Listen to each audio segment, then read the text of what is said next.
Chapter 27. Name, Capricorn Anderson. I gave the picking pole an expert twist. When I felt the weight of the apple in the canvas catcher, I lowered it to deposit yet another Macintosh into the basket. It was overripe and not as firm as it should be. Everything at Garland was like that, neglected, and with Rain still hobbling around on a cane, most of the extra work was falling on me. On the whole, we'd been lucky. The fruit was still a little past its prime, but the potatoes, carrots, and turnips were in good shape. The really great news was that Rain was making a full recovery. Just being at Garland seemed to energize her. By the second day home, she was driving again, taking our truck into town to restock our supplies. She didn't even need me to go with her. There's plenty to be done right here, she told me. Besides, I think you've had enough of civilization for a while. I got her point. I had 2 black eyes, and my nose still hurt where Daryl had punched me. A wounded raccoon, that's how Rain described me. So off she went, leaving me filling the root cellar with bushel baskets of vegetables, pruning the fruit trees, spreading the compost, and getting ready for winter. It was Garland, my Garland, everything I'd longed for these weeks, and I was happy to be home.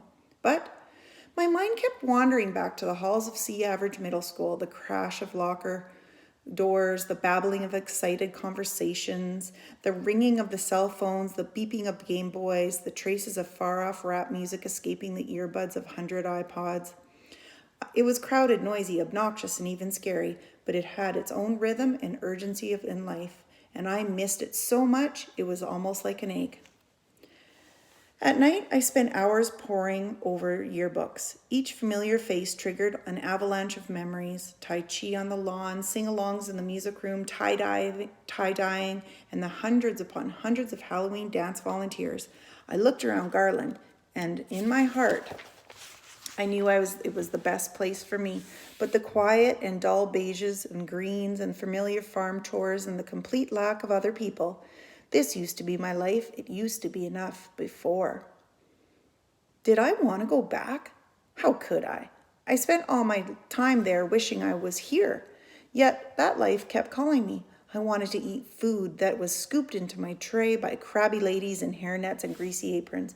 I wanted to watch reruns of Trigonometry and Tears, and I wanted to twist the little metal dial in those mysterious numbers that would magically open the locker. I wanted Sophie Donnelly to call me Freakazoid one more time. And in a couple of hours, the Halloween dance would be starting. It was the responsibility of the 8th grade president. Okay, I knew nothing about dances and had planned 0% of this one, but I should be there. I'd asked Rain just that morning if I could go, and she said no. All that's behind you now, Cap. Our life is here. I know that, I told her, but my name is on all the posters. How can I let everybody down? They won't even notice that you're not there, she assured me. You know how people are in the outside world, only interested in themselves and their own mindless fun. I tried another argument, but you always said we should finish what we start, see things through to the end. Cap, when you left that school, how was the end? That was the end, and a good thing too. You were only there for a couple of months, and see how much you've changed? You talk about television programs and waste your time staring at silly yearbooks. Thank goodness I was able to take you away before the contamination got any worse. Contamination? That was a word that she kept using, like I spent her recovery wallowing in toxic waste dump.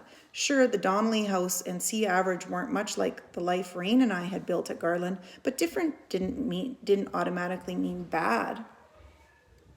Yet the more I talked about my experience of the past 8 weeks, the more upset she got. Not angry. That would be a sign of spiritual imbalance. Just really, really worried. Maybe she was right. I was contaminated. Would I ever have stood up to her before my time away from Garland? And for sure, I never would have done what I was about to do. I tore a small piece of the duct tape roll and fastened the note to the refrigerator. Dear Rain, I'm sorry. Sorry, I have to close the door because my kids are coming in and being noisy.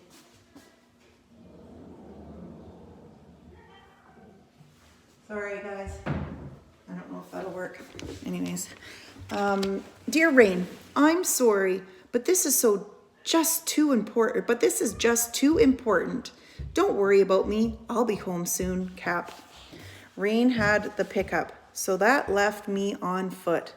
There was a gas station a few miles away. My plan was to go there and use the phone to call the taxi.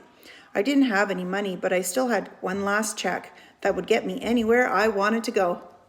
I hadn't made this walk since the time the truck ran out of gas.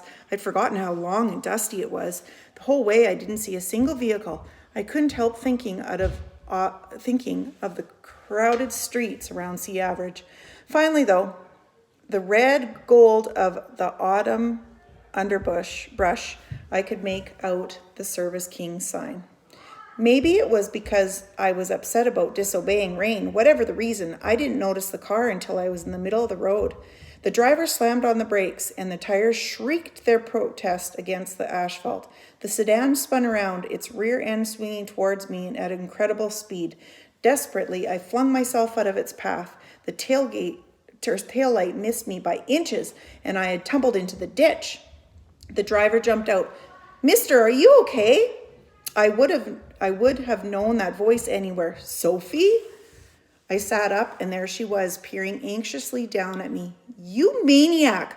Where do you get off running into the middle of a road like that?" She was right to be upset. It had been a close call, but all I could think of was, "You got your license?" And they would have taken it back for running over some freakazoid the very first day. "What are you doing here?" I asked, climbing out of the ditch and brushing myself off. "You're almost at Garland, you know." "I'm taking a victory lap 60 miles from where I live. I came to find you, you idiot. And don't think I don't already regret it." "Me?" "That bracelet. When it came back engraved," she accused, "that wasn't from my dad, was it? You sent it." I could feel my face burning bright red. She leaned over and kissed my cheek. Supernova was a word I'd read in the science books, but this was the first time I've ever experienced the power of one. "Now, get into the car," she ordered. "We're going to the Halloween dance." What a coincidence! As we made a U-turn and headed away from Garland, I explained my plan for the trip to Sea Average. "You're crazy," she scoffed. "No taxi driver would take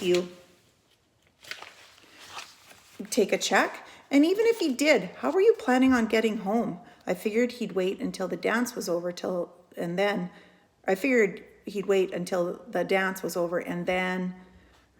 her sigh cut me off. "Maybe you're better off at Camp Purple Haze. I hate to think of what would happen to you in a real world." "Well, anyway," I told her, "thanks for picking me up." "I'm a saint," she noted. "My father said that once, but it wasn't true until right now." As we approached the outskirts of town, there was traffic, the buildings, the lights, the people on the streets, and I drank in the hustle and bustle, greeting it like an old friend. But I couldn't suppress the pang of guilt, wondering if Rain had come home and found my note. Night had fallen by the time we reached Sea Average. Sophie frowned. "Why is the building dark?" "Power failure," I suggested, but the nearby houses had lights on. We turned the corner and pulled around the side of the school, stopping just short of the main driveway. There was no one going in. The parking lot was jam-packed, not with cars, but with people. It would have been every bit as dark as the school, if not for hundreds and hundreds of flickering candles. Sophie was bug-eyed. "What is going on?" "I guess it's the Halloween dance." "Oh, come on. Even you can't think of that. People dance a dance. That's why they call it a dance. There isn't even music." I had to admit it seemed pretty strange to decorate the gym and then hold a party in the parking lot. We pulled over to the curb and she handed me a rubber mask with round black nose and large ears. "What is this?" I asked. She took a deep breath. "Costumes. Halloween. You're Mickey. I'm Minnie." Best I could do on short notice. We put her heads on and waded into the mob. It wasn't loud, and I realized there was music. Somewhere in the crowd, a single boombox was playing the Beatles' Abbey Road album, Rain's favorite. I surveyed the crowd through the eye holes of my mask. "Sophie, how come we're the only ones wearing costumes?" All at once, she put a death grip on my shoulder. "Look around. Ponchos, tie-dyes, peace signs, Cap. They all are in costume. They're all dressed as you." See you next chapter.